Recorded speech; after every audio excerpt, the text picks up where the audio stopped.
Bom dia, boa tarde, boa noite, nono ano. Estamos aqui para nossa última videoaula do ano, certo? A 34ª semana, né? Queria agradecer todo mundo que acompanhou essas 34 semanas já. Eu sei que foram poucos, tá? Mas quem acompanhou, quem conseguiu aí aguentar até o final do ano, é, agradecer, dar os parabéns. Quem vai ainda tá terminando, né, agora, fazendo as últimas atividades, últimas videoaulas, também, tá? Desejo toda a sorte do mundo para vocês nos vestibulinhos. Espero que vocês passem. Espero que vocês me avisem quando passarem, tá?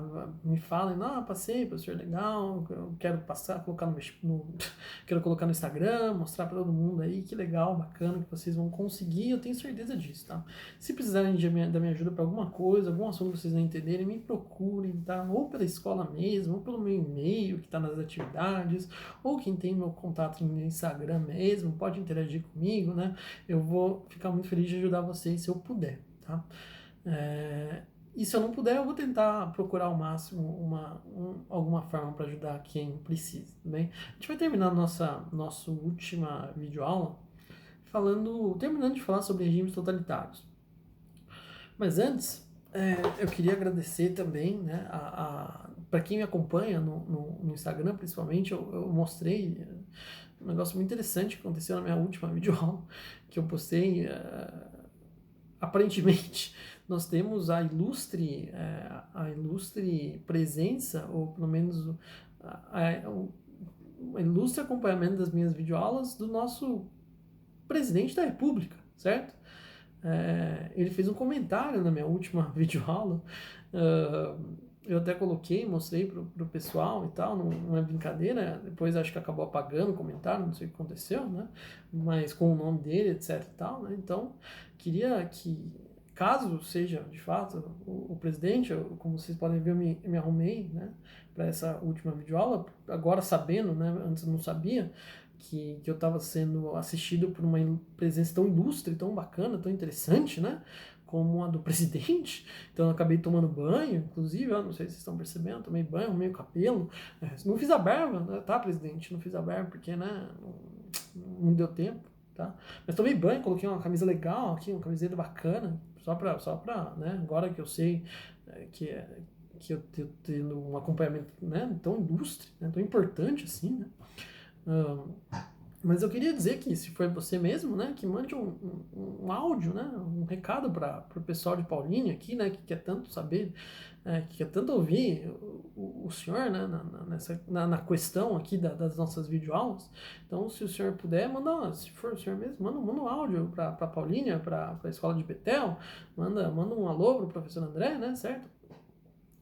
Muito bacana que o senhor queira aprender alguma coisa, mas, enfim.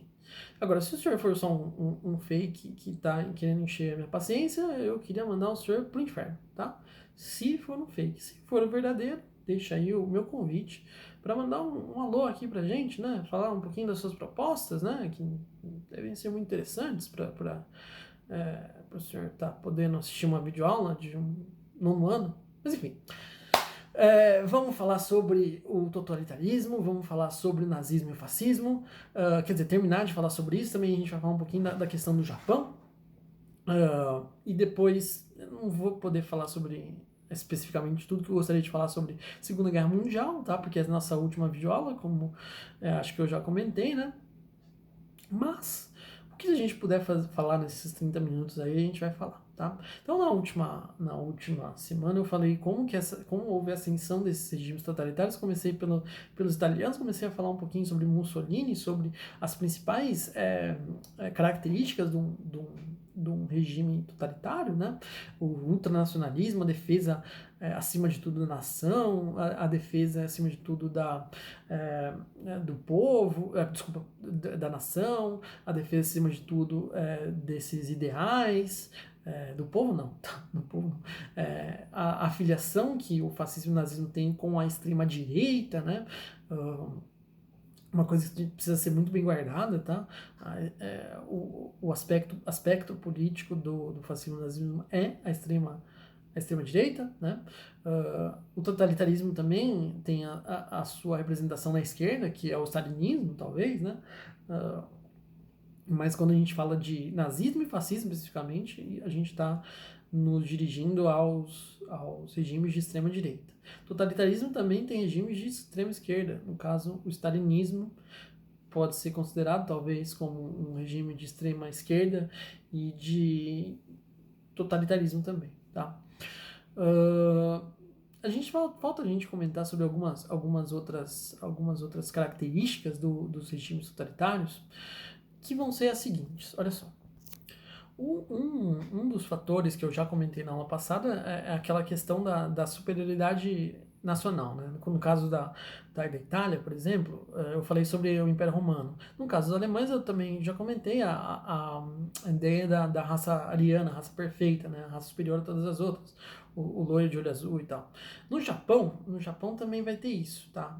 Embora a gente não pode afiliar o imperialismo japonês com o movimento totalitário, mas também existia um mito no Japão de uma nação superior a todas as outras. E esse mito vinha da invencibilidade japonesa. E aí não é um mito. O mito da nação superior, sim, mas aí a questão do japonês e do Japão é um pouquinho diferente. Embora o Mussolini, quando falava da superioridade da Itália, falando do Império Romano, claro, tá buscando um negócio muito distante, né? Mas embora Roma seja de fato da Itália, nem o mesmo idioma os italianos falam que os romanos. Os romanos falavam latim, os italianos falam italiano. Então já é diferente, né? A Alemanha nem precisa comentar essa ideia da raça ariana, besteira. Quer dizer, tem muito para se discutir, mas obviamente que a base é uma bobagem. Falar que existe uma raça superior às outras é ridículo. Agora o japonês é diferente. Com relação ao Japão, de fato, existia um mito mito de uma nação superior baseando-se na invencibilidade japonesa. E o Japão, de fato, nunca havia perdido uma guerra até então. Ao longo de toda a sua história, o Japão nunca perdeu uma guerra.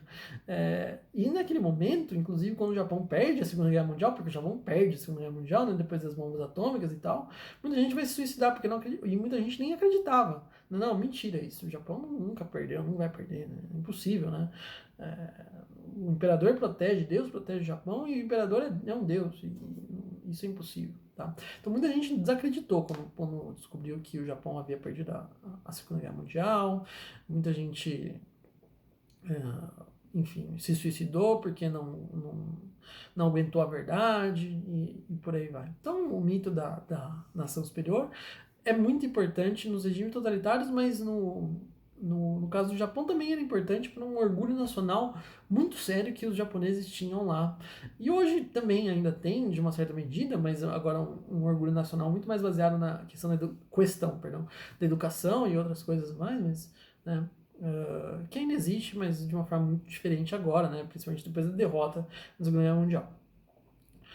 Quais outras características de um sistema totalitário? Bom, a demonização dos movimentos sociais, tá? Isso sempre vai acontecer, tá? Principalmente os regimes totalitários de extrema direita, tá? Especificamente o fascismo e o nazismo vai demonizar totalmente ou pelo menos aqueles que se afiliam ao fascismo e ao nazismo vão demonizar os movimentos sociais. O fascismo, especificamente, vai colocar a mulher como tendo um papel específico na sociedade, e o papel específico da mulher na sociedade era da maternidade, só, ponto. Inclusive, o Mussolini fazia críticas dizendo que o problema do desemprego é que as mulheres estão procurando emprego. E ele falava isso pelo fato de que se as mulheres se dedicassem ao papel que elas têm na sociedade, que era o de ser mães, elas não acabariam causando o desemprego dos homens na sociedade italiana. Então, a questão de um local específico que o fascismo especificamente dava à mulher, que era o de maternidade, o de ser mãe e assim sucessivamente. O fascismo defendia as grandes elites sobre um aspecto de que queria ajudar o povo, mas na verdade, no final das contas, quem era de fato protegido pelos fascistas eram os grandes as grandes riquezas, eram os principais líderes econômicos da Itália, que acabaram ficando protegidos durante o fascismo. Quem acabou pagando o pato foi a população, no final das contas, no geral, mas o fascismo tinha uma maquiagem muito bonita de ajuda social, mas no final das contas era totalmente inverso. Quem era protegido, sim, de fato, eram as grandes elites, né? A ideia do povo em favor da nação. Não que a Itália pode fazer pelo povo, mas que o povo poderia fazer pela Itália, né? E não todo o povo, pelo menos, só os pobres, porque o resto era protegido de todos os problemas, de todas as situações. Uma outra característica que era compartilhada pelo fascismo e pelo nazismo, a ideia de um imperialismo, ou seja, promover guerras para aumentar o seu território, né, numa forma de tentar alcançar seus objetivos, seja lá quais foram eles. Então, expansão territorial através da guerra, principalmente da violência, né? A Alemanha do Hitler vai fazer muito isso, a Itália do Mussolini também, em alguns momentos e em alguns aspectos, acaba fazendo a mesma coisa, certo? Então, o fascismo e o nazismo vão lançar mão muito dessa ideia aí que está muito presente nesses sistemas, muito presente nesses sistemas nazifascistas, certo? Então, o imperialismo de guerra, o imperialismo para alcançar seus objetivos, tudo bem? O Mussolini acaba sendo muito famoso, acaba sendo muito conhecido na Itália também, porque ele resolve a questão do Vaticano, tá? Como assim resolve a questão do Vaticano? Ele declara a soberania do Vaticano para a Igreja Católica, e com isso ele consegue um grande aliado. A Igreja Católica vai ser aliada do Mussolini durante seu governo fascista, pelo menos durante um tempo, por causa desse presente que foi o Vaticano. Na verdade, ele estabeleceu a soberania e criou o Estado do Vaticano, que a gente fala, certo? O país Vaticano não existia até um Mussolini dar a soberania nacional para a Igreja Católica naquele país, né? Na verdade, o Vaticano é um bairro, quando a gente fala em tamanho, certo? Mas muito buscando a filiação da Igreja Católica ao seu governo, o Mussolini vai resolver esse problema que vinha de anos e anos, quase desde o Império Romano, mas passando pela Idade Média, passando por muitas outras questões, tá? Ele também cria leis trabalhistas em determinado momento, que acabam sendo inclusive copiadas para o Brasil pelo Getúlio Vargas, né, algumas delas em determinado momento. Na Itália ele era chamado de Duce, tá? O grande líder, acho que eu comentei isso para vocês. O Hitler era o Führer, né? O Mussolini era o Duce, certo? Então eles tinham nomes assim que nada mais significa líder, né? A história do Hitler na Alemanha, ela se confunde um pouco com a do Mussolini, é muito parecida em alguns pontos, mas diferente nos outros. Ele tinha um ódio interminável pelo Tratado de Versalhes e por como o Tratado de Versalhes acabou com a Alemanha, certo? Então ele sempre pegava essa situação. Ele foi derrotado na Primeira Guerra Mundial e queria a vingança. Ele foi um soldado que acabou vendo e sentindo na pele tudo que vinha acontecendo, tudo que aconteceu. Ele tinha uma ideia de um pan-germanismo. O que é um pan-germanismo? Que todas as nações germânicas tinham que se afiliar, que se juntar, e por isso, por exemplo, o primeiro movimento dele antes da Segunda Guerra Mundial vai ser se juntar a Alemanha com a Áustria. Ele acreditava que os dois países eles têm origens em comuns, eles são o mesmo povo, povo germânico, e obviamente o Hitler era austríaco também, a gente nunca pode esquecer disso. Então, era o destino das duas nações estarem juntas. Então, o primeiro momento antes da Segunda Guerra Mundial, ele vai anexar a Áustria e a Alemanha. Tá? Então, uma coisa a ser guardada. Então, a ideia do pan-germanismo, né, a raça ariana aí, que está presente no germânico em especial. O Hitler, ele passou por maus bocados até chegar ao poder, né? Ele não assalta o poder, ele não é um golpe que ele consegue ao poder, é pelas vias democráticas tortas, mas ele acaba chegando até lá. Ele tenta um golpe de Estado, se não me engano, no ano de 1924, por aí, mas na década de 20, chamado o golpe da cervejaria de Munique. o Putsch, né, que é a palavra em alemão, tá? Esse golpe é mal sucedido, era uma, se não me engano, uma inauguração de uma cervejaria na região de Munique, e que estavam presentes uma série de líderes de Estado. Ele vai com alguns apoiadores, sacar a arma e tentar pegar todo mundo e pegar gente de refém, e tentar trazer pessoas para o seu lado e para sua causa, e depois acaba sendo preso, e aí ele vai escrever o Minha Luta, o Mein Kampf, durante a prisão dele, e depois ele sai até que, acredita ou não, fortalecido. Ele vai fundar o Partido Nacional nazi-fascista alemão, nazista alemão, nacional-socialista, que não tem nada a ver com o socialismo, tá? Não tem absolutamente nada a ver com a questão de... Por isso que muita gente, de uma forma absurda, principalmente no Brasil, acaba dizendo, mas ele chamava assim, e como é que pode ele ser de direita se o socialismo é de esquerda? É diferente. O nacional-socialismo é uma coisa muito macabramente diferente do que se pensa o socialismo, o comunismo, estabelecido pelo Marx, uma coisa abominavelmente diferente, tanto que eles são de aspectos absurdamente opostos, né? O que o Hitler mais desprezava no mundo depois dos judeus eram os comunistas, certo? Se você fosse um judeu comunista, ainda era pior ainda, né? Então são aspectos políticos totalmente opostos. Do lado direito, da direita da política estava o nazifascismo, e do lado da esquerda política estava o socialismo e o comunismo. Muito, muito diferente, né? O nome nada tem a ver com isso. Precisou a diplomacia alemã entrar em contato com os brasileiros, porque os brasileiros queriam ensinar nazismo para a Alemanha, e isso aconteceu, se não me engano, esse ano, se não ano passado, hein? Eu não tô falando de uma coisa velha, não. Mas esse ano, ou ano passado, que o brasileiro tentou ensinar nazismo para os alemães e passou uma vergonha nacional e mundial, a Alemanha teve que fazer vídeos vindos da sua própria diplomacia para mostrar que, na verdade, calma, vocês não sabem nada, e sim, o nazismo é um movimento de extrema direita. Nacional-socialismo é uma coisa muito diferente, muito complexa não necessariamente, mas muito radicalmente diferente do que a gente entende por socialismo comunismo de extrema esquerda, tá? Uma deturpação absurda do pensamento do Marx, que, enfim, né? Não é o objetivo da videoaula falar nesse momento sobre isso, tá? O fato voltando ao que acontece, o Hitler, então, ele vai acabar chegando através pelas vias democráticas, sim, ao poder, né? Ele não tem sucesso nas primeiras eleições, mas o partido nazista ele vai ganhando cada vez mais adeptos e cada vez mais votos, e no sistema da Alemanha você tinha, quanto mais votos, mais assentos você tinha, então Hitler vai conseguir uma vaguinha aqui, depois uma outra ali, vai subindo, vai subindo, vai subindo, até que ele se torna chanceler, e até que ele estabelece uma ditadura na Alemanha e toma o poder total, né?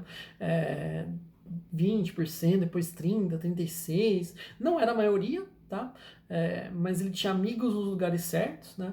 E cada vez mais ele vai subindo, galgando poder, e acaba chegando a estabelecer uma ditadura. E aí a história é outra, né? Ele anula o Tratado de Versalhes assim que toma o poder, certo? Como anular o tratado? Fala que vai pagar mais, fala que não vai mais seguir as regras definidas no Tratado de Versalhes, não quer mais saber de nada disso. Algumas outras coisas que ele vai começar a definir é que a Alemanha precisava de um espaço para anexar territórios, ele não quer saber, anexa a Áustria, depois ele vai pensar na Tchecoslováquia, vão ter um acordo em que Inglaterra e França vão, com muito medo do Hitler naquele momento, vão ceder à Alemanha e aos desejos do Hitler de anexar mais territórios e, né, sem ter uma liderança unificada contra o Hitler, tá? Que estava espantando todo mundo naquele momento. Então, ele continua num movimento expansionista cada vez maior, tomando territórios, anexando alguns. Quando eu falo anexando, pegando sem guerra e outros invadindo e tomando pela guerra, né? E sem que ninguém colocasse barreiras ao seu expansionismo, certo? Ele faz um acordo com sistemas que eram aliados a ele, certo? Que eram próximos a ele. Não gosto de usar a palavra aliados porque aliados vai ser o nome do grupo que vai lutar contra o Hitler, né? Mas ele vai fazer uma conjunção com outros poderes, no caso a Itália, obviamente, pela proximidade de Hitler e Mussolini, né? O Mussolini inspirou Hitler a fazer tudo o que fez posteriormente, e com o Japão também, e esse grupo vai ser chamado de Eixo, né? É interessante que antes da Segunda Guerra Mundial começar, o Hitler fez um acordo de paz com a União Soviética, que era só uma forma de ganhar tempo, porque o Hitler sim tinha um grande interesse em tomar a União Soviética em determinado momento. Só que, e também o Stalin, que sabia que naquele momento não era o mais adequado lutar com o Hitler de forma direta. Então, sim, vamos fazer um acordo de paz antes da Segunda Guerra Mundial começar, que logo vai ser quebrado em especial pelo Adolf Hitler, e que o Stalin já sabia que seria quebrado em algum determinado momento. Era só uma tentativa de ganhar tempo por parte das duas nações, tanto da Alemanha quanto da União Soviética. Então você tem um grupo do eixo aí, marcado por Japão, Alemanha e Itália. O grupo dos aliados vai ser formado por França, Inglaterra, Estados Unidos e União Soviética, tá? Mas Estados Unidos e União Soviética especificamente chegam um pouquinho depois para a festa, vamos dizer assim, né? Para o quebra-quebra, certo? A guerra ela começa com a invasão da Alemanha na Polônia, né? O interessante da gente entender também sobre o Hitler é que naquele momento, quando eu falei para vocês que ele anula os acordos adversários, um deles era o de não ter exército, não fabricar munição e tal.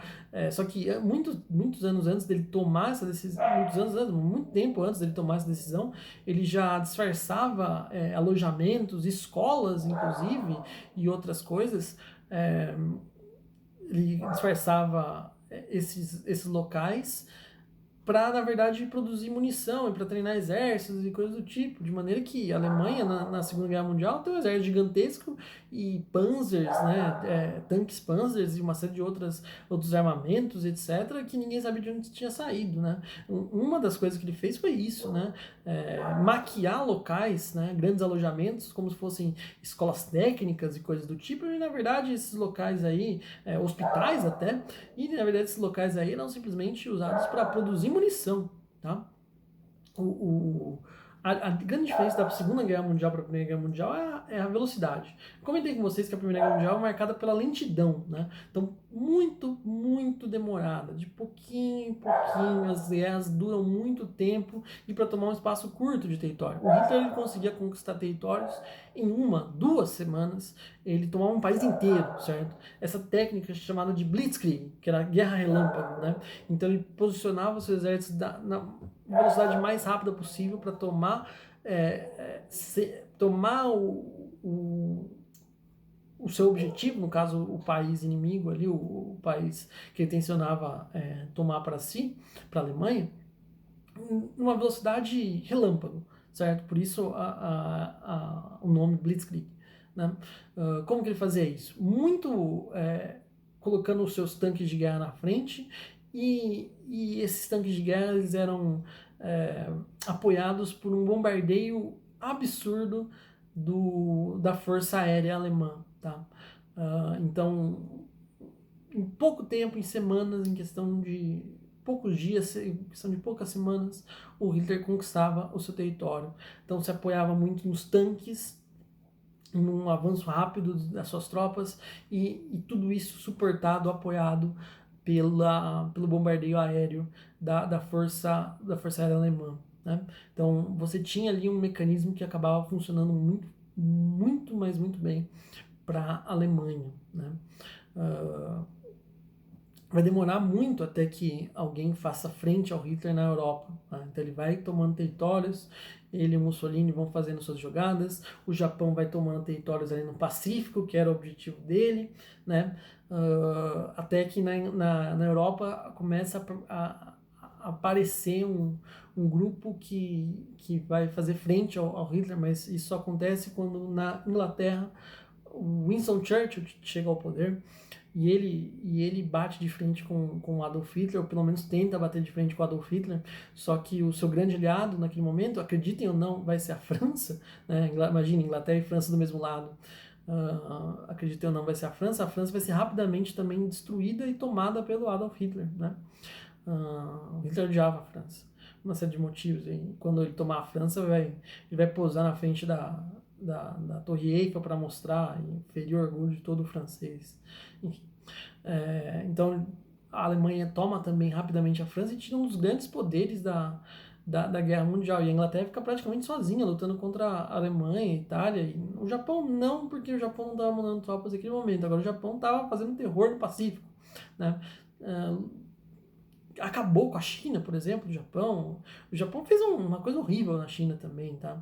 Então é muito interessante a gente relativizar os horrores da guerra. O Japão era praticamente o demônio do Pacífico naquele momento. Então, fez invasões horrorosas, estupros em massa, principalmente no território chinês, uma coisa triste, horrível, absurda. Até o momento que o Japão vai brincar com gente séria, né? E vai bombardear a base naval de Pearl Harbor, que era uma base naval americana. E aí os Estados Unidos entram para a guerra, tá? E aí, quando os Estados Unidos entram para a guerra, ao mesmo tempo o Hitler vai tentar fazer uma abocanhada muito forte, que é a tentativa de invasão da União Soviética, quebra o acordo com o Stalin e aí o negócio fica feio, né? Quando essas grandes duas potências entram para a guerra, os Estados Unidos libera a Inglaterra era bombardeada praticamente todo dia pela Alemanha, certo? Tava se ferrando de um jeito absurdo, né? Logo ia ter que obrigatoriamente ceder e fazer a paz com Adolf Hitler, até que finalmente os Estados Unidos entram e começam a ajudar a Inglaterra. A França, motivada por essa entrada dos Estados Unidos da União Soviética, também vai se rebelar, né? Muitas lideranças, principalmente do Charles de Gaulle, que era um cara importante lá na França, eles vão fazer um movimento de rebeldia, de guerrilha praticamente, né, lutando contra os alemães para expulsar do território francês, né, claro, apoiados, suportados por tropas inglesas, depois também por tropas americanas, e o Stalin vai eliminar o Adolf Hitler depois que o Hitler perde a guerra, praticamente perde a guerra, numa batalha muito importante chamada Batalha de Stalingrado. O Japão sobra, né, o último grande inimigo nesse combate, porque a Itália também vai ser invadida, principalmente por tropas inglesas, brasileiras também. O Brasil vai ter uma participação ativa na Segunda Guerra Mundial, principalmente na invasão da Itália. A Alemanha, como eu disse, vai ser derrotada quase que integralmente pela União Soviética, depois que o Hitler tenta invadir a União Soviética e perde na Batalha de Stalingrado, ele é obrigado a recuar, e aí o Exército Vermelho vem para cima, invade Berlim e o bicho pega, né? A Inglaterra e os Estados Unidos agem como um acordo ali também para libertar a França no dia D também, de invasão da Normandia. Enfim, tudo acontece nessa situação e por último sobra o Japão e a gente sabe o que acontece com o Japão, né? As duas bombas atômicas vão ser lançadas pelos Estados Unidos no Japão e aí o Japão é praticamente forçado a fazer a paz, né? Pessoal, a gente mais ou menos encerra aqui a Segunda Guerra Mundial. Eu fiz um apanhado geralzão, assim, mas muito resumido. A gente tinha que falar muito mais sobre todos esses assuntos, sobre todos esses tópicos aí, tá? Tá aí um texto um pouquinho mais completo para vocês acompanharem, coisa e tal. Para quem vai fazer vestibulinho, quem vai prestar vestibulinho, na verdade, nesse final de ano, eu desejo muita sorte para vocês, tá? Um ótimo fim de ano para todo mundo, tudo bem, gente? Para quem acompanhou, muito obrigado. Para quem não acompanhou, também muito obrigado. Não por não ter acompanhado, mas por ter me aguentado vários anos, certo? A maior parte de vocês foram meus alunos aí do 7º ano. Vou sentir muita saudade de vocês, tá? Infelizmente a gente não vai se ver, pelo menos em sala de aula no que vem, né? O que é triste, muito chato, né? A gente não vai ter como brincar, como fazer uma formatura, eu não vou poder mexer nos estojos de vocês mais. Muito chato tudo isso, né? Mas enfim. Quando isso tudo passar, vão para a escola, vão visitar os professores, vão me ver lá, que vai ser bem legal. A gente tenta fazer alguma coisa, uma festa para os nonos anos que não fizemos. De repente, quem sabe, ano que vem a gente consegue fazer alguma coisa. Porque esse ano a gente sabe, né? 2020 foi difícil. Mas boa sorte para vocês. Eu tô aqui para o que vocês precisarem, para qualquer dúvida, para qualquer pergunta. Eu quero saber mais sobre a Segunda Guerra Mundial, não ficou claro. Fala mais sobre o Hitler, falar mais sobre o fascismo, sobre o nazismo, alguma coisa que eu deixei passar e tal. Eu deixei passar mesmo porque eu tive que fazer o mais rápido possível. Mas é isso, gente. Obrigado, tá?